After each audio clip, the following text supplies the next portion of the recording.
think what you want to do is be able to have a date field and have it automatically populate with today's date, correct? Yes. All right.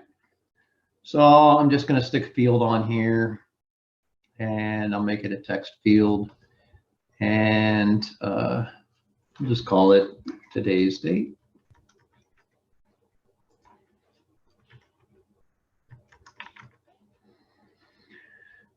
And then we want to use an action tag for this.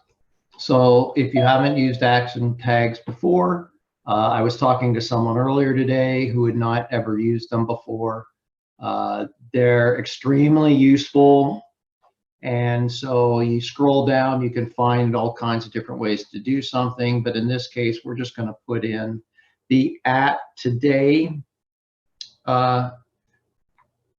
action tag. I'm just going to click on the add button, and you don't really so much see anything happen. But when you close this, you'll see that @today was placed in the action tag. And so I'll save that. Doesn't look any different really.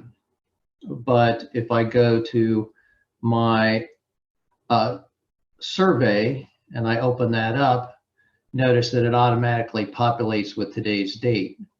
So I could do a couple things with this. First of all, if I go back to my designer and my screening form, and I should indicate that this is a date field. So I'm going to say month, day, year. And then I'll come back to my survey, open up the survey, and now it appears in something that may be more user friendly for you. But the other thing that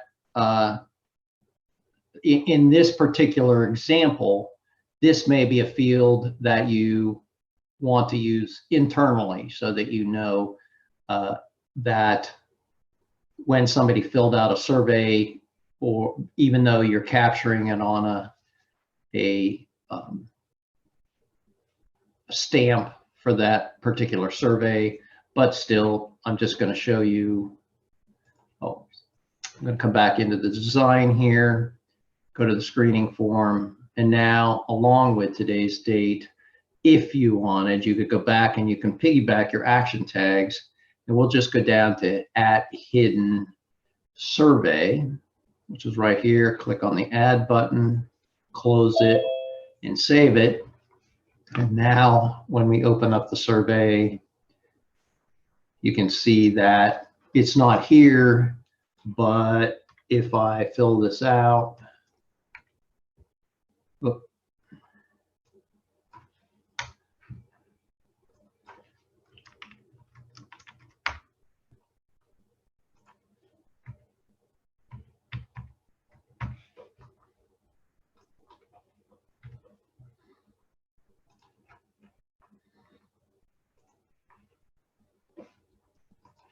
and I come back into my record status dashboard and I scroll down to this last record that just came in. Notice that it automatically populates that today's date. So you have your stamp date and time stamp here for the survey, but there could be other cases where it might be useful to have today's date. For example, I always, instead of putting a date signed for a consent, for an e-consent, well, it's always going to be today's date, whatever that is for the signature of an e-consent. So I hide that field and do just what I showed you there, so that there's a date captured for the e-consent, and then you can either use it in a report or whatever. And that's the other value of putting a date field on an instrument, just in case you're going to want to be able to use that in a report, or